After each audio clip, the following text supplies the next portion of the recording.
Hi, welcome to Project Geospatial. I'm Adam Simmons, and I'm here with Daniela Moody from URSA Space Systems as a follow-up to the GeoInt Symposium that was on San Antonio, Texas. And Daniela is going to tell us about URSA Systems, a little bit about what they're doing with some of the projects and services, and what direction you're taking the business these days, right? Go ahead, Daniela, tell us a little bit about yourself and a little bit about URSA. Thank you, Adam. So I'm Daniela Moody. I am the VP of Engineering at URSA Space Systems.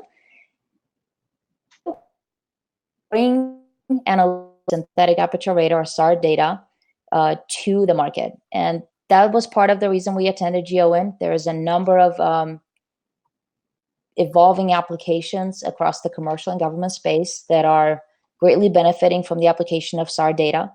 And we are at the forefront, I would say, in the United States and in many ways global with that data and leveraging it for enhanced geospatial applications. So think decision-driving insights that can be uniquely derived from a data set that allows you to see the Earth's surface day in, day out, all weather, through clouds, and think about the applications that you can get to having that level of persistency. And what you're describing is actually the capabilities of radar imagery, right? Where what URSA is focused around, correct? Correct. And so a number of our products started around the energy market vertical. Those were really focused on, say, monitoring the level of oil fills into tank and terminals across the globe. That has been a very successful product. It was our first product. And we currently monitor 10,000 plus tanks and 150 sites across the world. Those are obviously driving a lot of the oil and gas supply chain across the globe. And because of that, unique ways of consistently and reliably measuring those volumes on a weekly basis. So the only solution and the only option to do that is really with SAR data. So in doing that, we've had to really understand and apply SAR data in a way that has never been done before, and also then subsequently educate the market in terms of what could be done with SAR. The reason that's, as you correctly put it, as a capability of the SAR data, it's a user experience that we're seeking to transform. SAR data is beastly to look at. It is not pretty in its natural raw form, and it's primarily because the images that we are used to seeing from European Space Agency or other SAR users are formed images. So they've done things to the recorded signal, the received signal from the Earth's surface to make it look like an image, something that us as humans can appreciate and relate to. But in its natural form, it is really a set of RF measurements that are pinged, if you will, or are collected with a series of pings or bursts. And based on that return path is how that information is now created or crafted into a formation image. So that has been a long process for us to learn. Just a quick question to clarify: does URSA have any satellites, or do you get the radar imagery from other folks? So that is actually part of our company's makeup and DNA. Originally, when the company was founded, which was several years back, Adam Mayer, who's our CEO, had a dream to build hardware and put a national constellation of CubeSat. Well, it quickly became apparent after a couple of years in the business that we did not need more hardware in space collecting in the SAR bands, which was a very, take a step back and say, we have a lot of hardware. There's been significant investment in the hardware SAR industry. And these are called, at this point, they're private satellites. They're very difficult to do. It's not like you put a camera in space. You have to put an antenna in space with massive amounts of processing on the ground. So the shift has become, let's leverage that virtual constellation of all these other SAR providers that are globally distributed and use them as a backdrop for doing our software platform or virtual constellation to provide these analytics. So the way the business model shifted for ourselves was going from, we're going to make our own satellites to, well, let's have partnerships with all the SAR providers out there and use that data so that we actually end up having daily revisits if necessary over a particular area, or have ability to task or collect from various SAR partners that normally would not interact or work with together. So at this point, we are the only provider in the United States and to a great extent actually globally that has access to the constellation that spans pretty much all the SAR providers with a couple of exceptions out there. So it does provide an enhanced, if you think of the virtual constellation as a deployed assets covering the Earth, it does provide increased resiliency and coverage and higher cadence across a number of different SAR bands across the globe all the time. And that's been an extremely successful paradigm shift, I would say, that we've taken. And that's what's been driving the business. Now, it was hard to get from, we're not going to build hardware, but we're actually going to process all these virtual constellation sensors into a consistent fashion.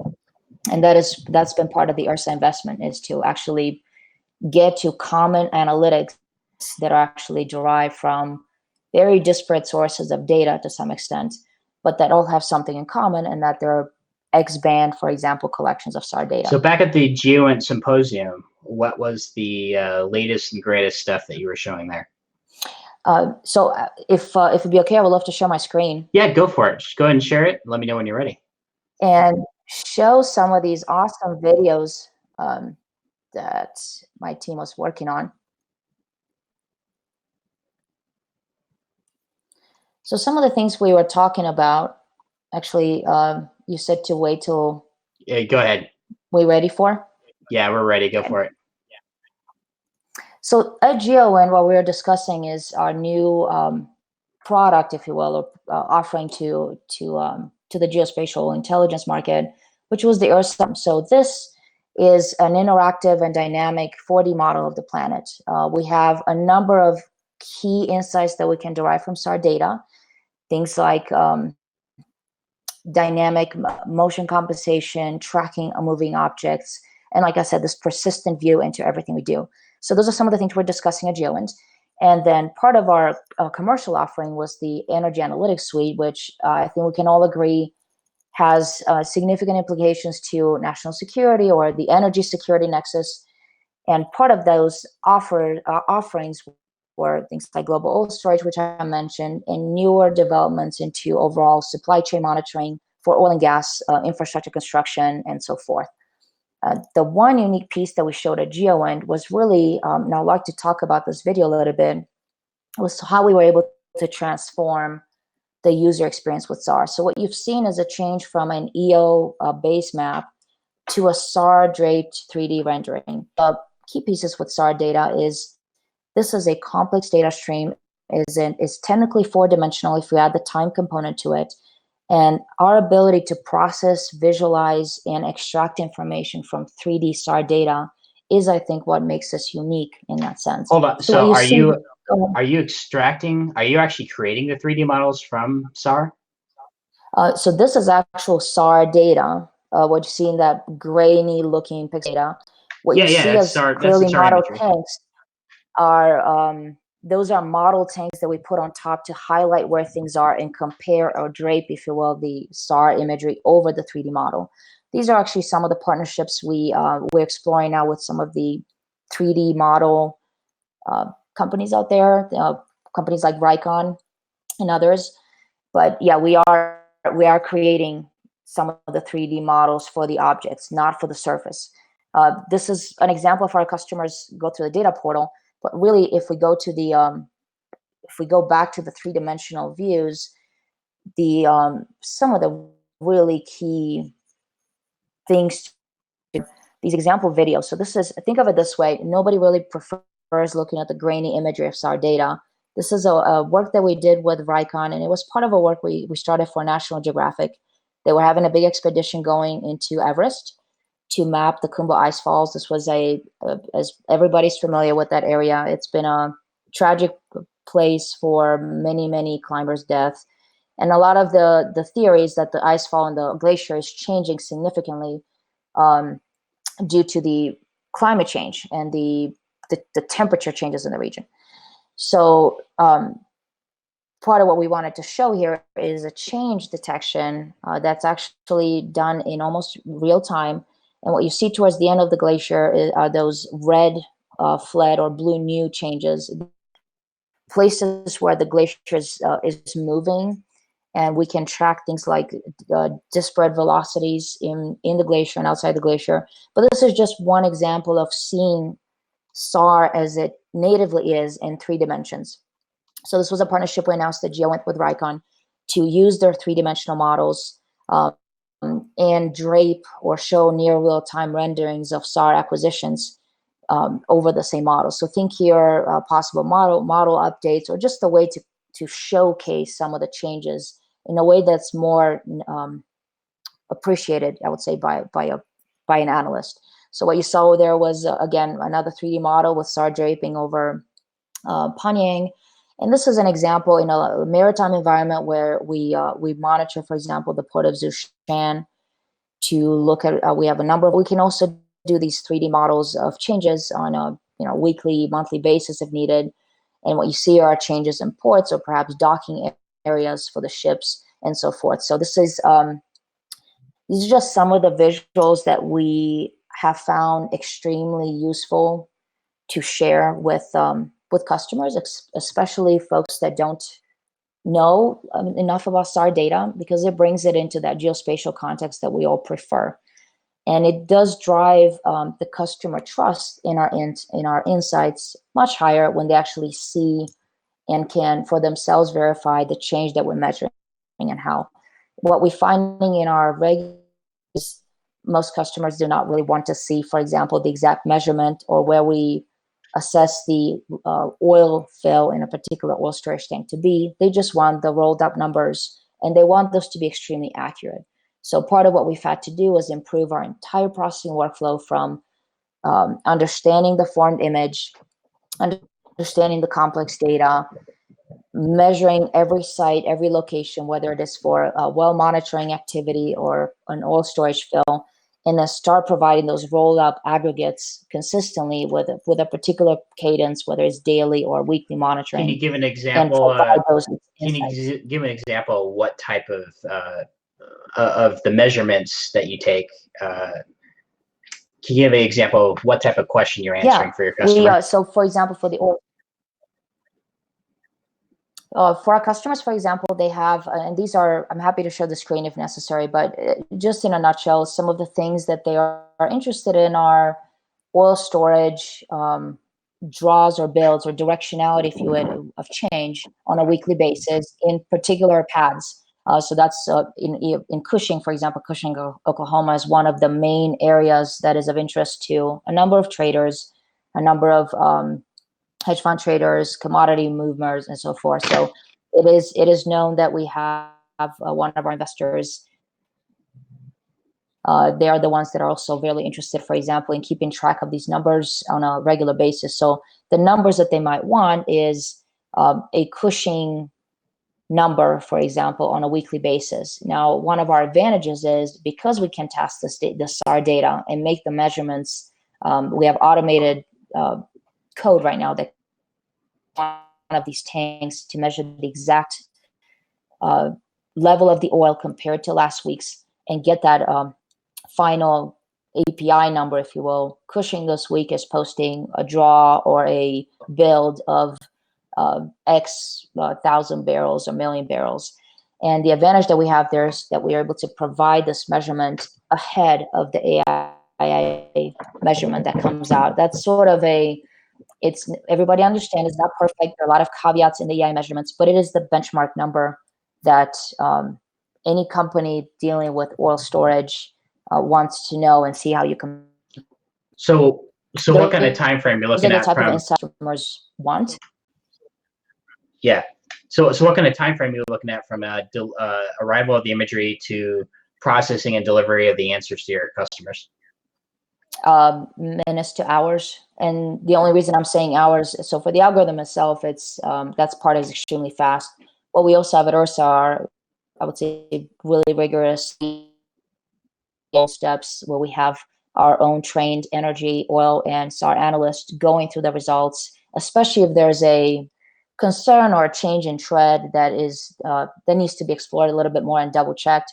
What we also do is sometimes verify with multiple imagery over an area to ensure that we have the best formed image, taken measurements that are consistent with what we see from other sources.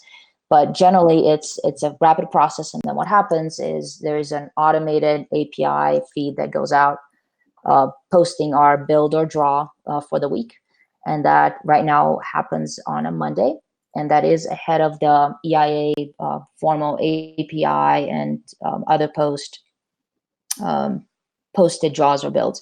So those are for Cushing. Now, what we also do is use the exact same process to measure similarly individual tank fill and then roll it up into aggregates at various other terminals across the globe. Awesome. Is there anything else that you want to talk about, highlight about URSA before we move, before I get any? Yeah, I think one of the key pieces that made me very excited to be at URSA, and frankly, working with the amazing team that we have, at least in engineering, the engineering team that I know, which is a large fraction of the company, is really the ability to work with a very diverse group of people. We've come from various different backgrounds and have come together to really huddle, for lack of better words, around this concept of using SAR data for new things. And what to me is very exciting right now is the direction in which we're moving as a company to advance the current products that we have and increase, if you will, footprint and coverage or historical data, but also explore what else we can do with SAR data. And that's been really one of the most exciting questions we've been asking in the last couple of months. Knowing what we know now about SAR data and its capabilities, we truly believe it is the key to unlocking a whole new set of capabilities for the remote sensing market in general, be that commercial or government. And part of that has been a market adoption of SAR data. Part of that has been with SAR data. It's big, it's massive. But part of it is also we don't really know what we can do with SAR data. And that, I feel, is one of the questions we are now focusing on answering at URSA. You know, it's one of these, imagine what you could do if you had this kind of coverage and are able to track receding glaciers in Everest, or track illegal deforestation in the Amazon. And the reason I'm bringing deforestation up, that area is covered by clouds half the year. You have no hope of really getting a weekly, even monthly sense of what's happening unless you have a SAR source of imagery. So those are the kinds of what ifs that we're exploring right now. So would you say, so electro-optical imagery is typically the what people, consumers know, what they see on Google Earth or Google Maps, right, or something else, right? And I think most folks get their perspective of what imagery does, or even from a business standpoint, what they see is what they can get, you know, what they process. But in truth, the rest of the spectrum offers a whole lot more of actually providing ideal measurements to provide answers, more than actually the the visible light spectrum. So it's really fascinating to dive into the SAR, but it's more interesting as well to see as the more and more sensors come online, you know, what kind of uses can be brought out of them. But you're right, it's a cultural change as we have to make people aware what the potential can be from a business case. How are you going to convince an investor or a hedge fund that they want to buy SAR imagery when they look at a SAR image and it's one of the ugliest things I've ever seen, right? So, right. So you got to train them. It's like, no, it's not what you see with your eyes. It's what we're actually measuring on the ground, you know, stuff like that. Yeah, and that's absolutely the case both for, you know, commercial and government customers. I would say that the knowledge of SAR data is probably more prevalent on the government side, just because there's been exposure to those kind of sensors and training earlier. But what we see now on the commercial side, again, they do not want to buy the SAR images if they can trust that the analytics are correct. And for most of the customers we talk to, it is very obvious when they have an image from the same day over an area that they're really interested in monitoring, and you have the electro-optical on one side that's clouded, and the same day acquisition from SAR data clear as day. Now, SAR data may not tell you how green a particular field is, or whether I'm trying to think of some examples that multispectral type imagery is uniquely capable of providing, but things like construction, activity indicators, extent of some activity, or planting of new forest or deforestation with SAR data. So what we're at is not only understanding SAR data differently, but also exploring this bleeding edge of fusion capabilities between SAR and other sources of insight to provide that context that we actually subconsciously use all the time to figure out what is happening in a region, right? We need the geospatial context.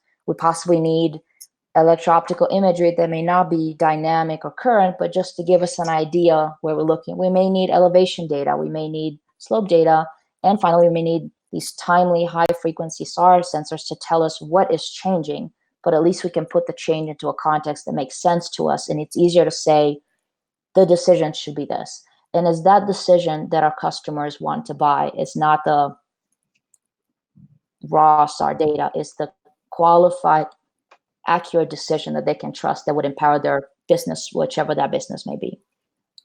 Awesome. Can you talk a little bit more about your background and involvement with URSA? What your experience is with imagery and how you got where you are with the company? Sure. So I received my PhD in 2012 from the University of Maryland, College Park. That was focused on RF target embedded detection.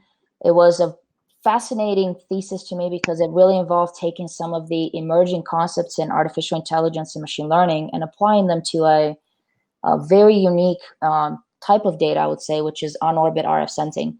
I did most of my thesis at Los Alamos National Laboratory.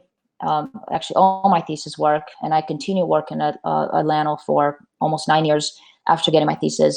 But it was I realized that there's a lot of discovery still to be made at this border or a boundary between sensing modalities. So one of the things I was doing at LANL for those years was really applying machine learning, AI, computer vision techniques to your non-traditional imaging modes or sensing modes.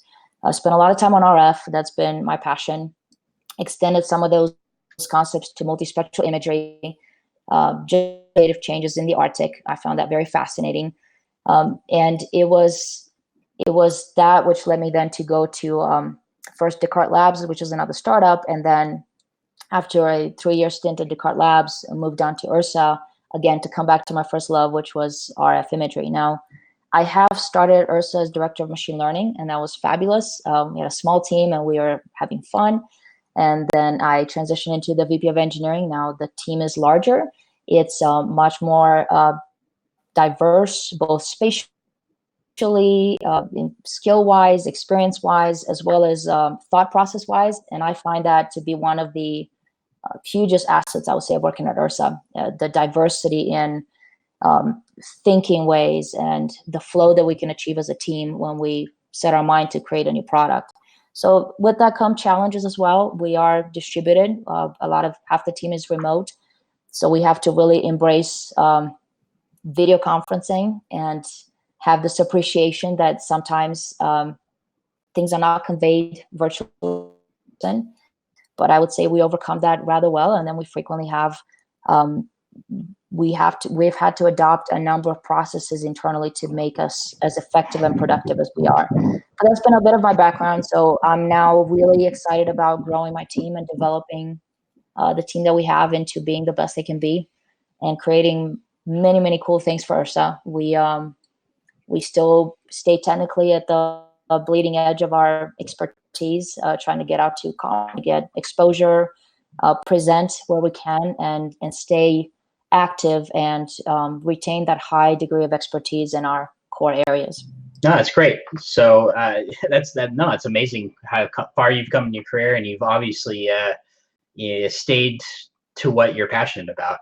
Is there anything, what kind of advice, and this is going to be my last question before we wrap up, what kind of advice would you give somebody who's just starting out their career or just figuring out what their career path should be and getting into college and really fascinated with URSA or your position within the career that you've career path that you've taken?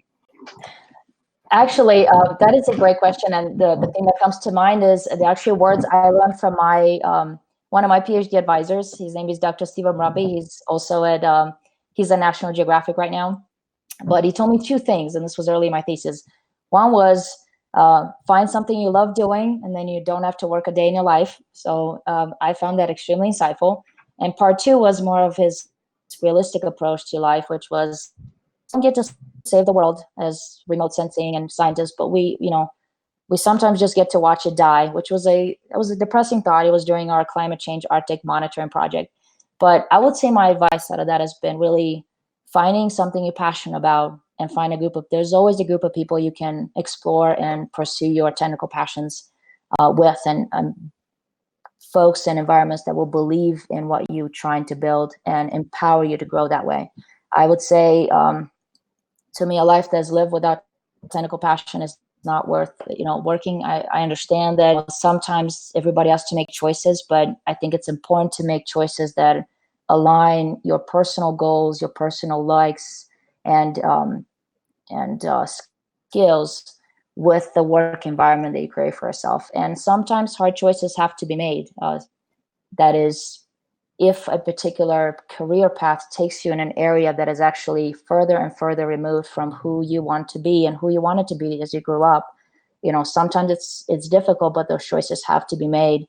And think of it as a realignment of your priorities. And what's important to you might be work-life balance, or maybe certain achievements in your career. And to me, those are all considerants that are individuals. And it's something that I love tracking and discussing with my team. I think it's absolutely empowering to have managers and leaders in the company that believe in the individual, and their goal is to align individual goals with company goals so that everybody can thrive and succeed. So there is this concept that I really like, which is being invested in each other's success. And my advice to a young person starting in their career would be to find folks that are differently minded than you possibly, but they have the same approach to career and development, which is we're invested in each other's success, and there shouldn't be a race for whoever gets to be top dog. It's more of we all have to succeed, and the only way to succeed is really it's back to game theory, which we learn from economics. We succeed as a group, or we fail as a group. And I think that that's how we're trying to do things at URSA. That's great advice. No, thanks for the conversation and learning a lot more about URSA and even yourself. So I think that's going to be it for us for the show. Thanks for joining me, Daniela. Thank you, Adam. Always a pleasure. Yep. And once again, my name's Adam Simmons with Project Geospatial, and we'll see you next time.